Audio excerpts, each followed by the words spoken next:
Satu persatu minimarket di Makassar dirazia dan dari hasil razia ditemukan sejumlah minimarket menjual alat kontrasepsi atau kondom.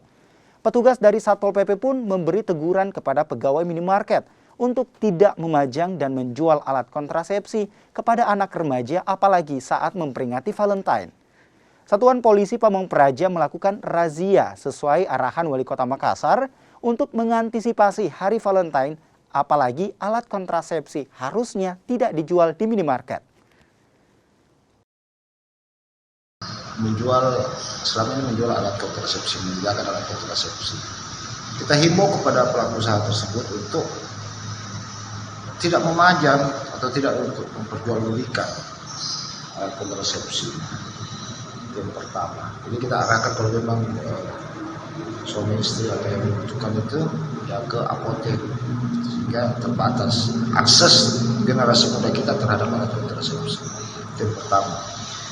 Yang kedua, personil kami di 14 kecamatan juga sementara bergerak, dari tadi bergerak dari sampai bergerak sampai malam hari sebentar adalah